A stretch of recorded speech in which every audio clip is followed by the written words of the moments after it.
Good morning, everybody. I'm here with Mark Florman, who's the CEO of Time Partners and has very kindly flown over from London to be with us for the opening of our Masters in International Relations.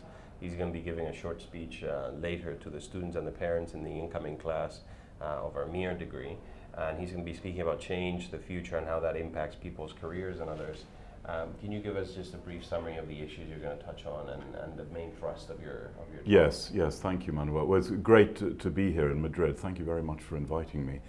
I'm going to focus firstly on demographics, technology, and then I'll try and address the future role of business in society, and a role that I think is growing. In fact, it's a necessity that it needs to grow and develop. So more or less the speech is quite fast. But it will end up in 2050, in the year 2050, and I'll make it as applicable as possible to all of your students. Oh, wonderful. On the tech and change piece of the speech, so you're going to be speaking to incoming students of a graduate degree that are going to be graduating, say, next summer, and are going to have a long career, hopefully a very successful career, but they're going to be working in the next 30, 40, 50 years. How do you foresee that labor market and that career looking for students that are graduating this year, next year? Well, one thing I'll be saying is that I think you should prepare for more than one career in life. And you should prepare, I hope and pray, to live for a very long time. So your working life will no longer be what we were used to, which is perhaps 40 years.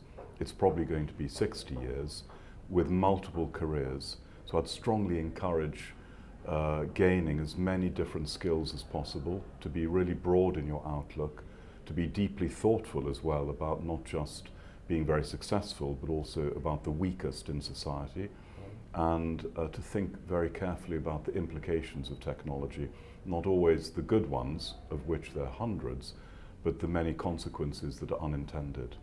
How about the international dimension? So, you're going to be speaking to IR students and future graduates in the field. Do you see the labor market and businesses becoming more global? Do you see people moving more? I mean, it seems to me that now the distinction between global and domestic is almost irrelevant, particularly for people having good careers in various fields. Well, I think the market is already very global, so people can move more or less anywhere.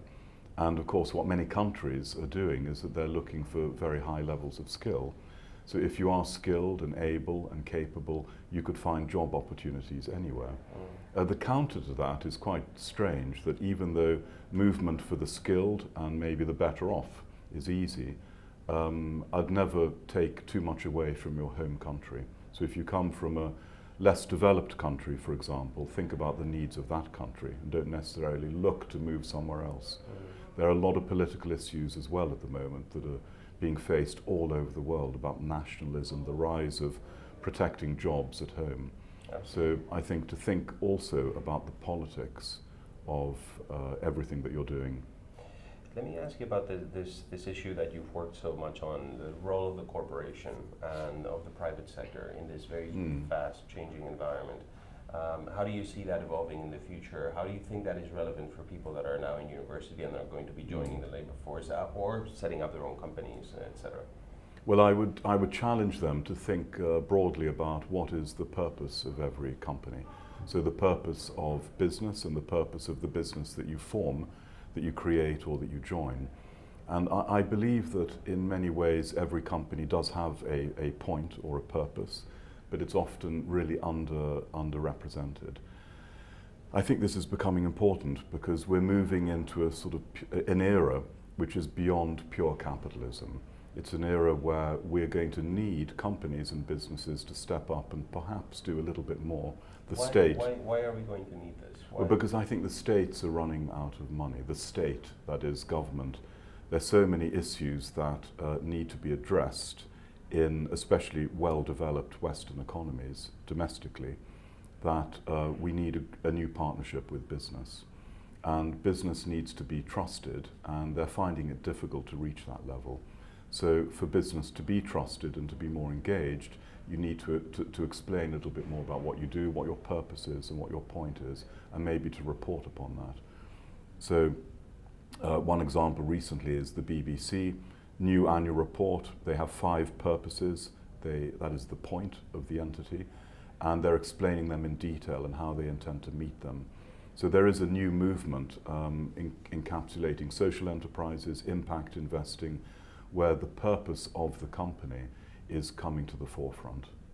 Well, thank you so much, Mark. I think this is very wise advice for students that are going to be graduating next summer and are going to be living in this world. And this intersection of public and private, I think, is becoming essential.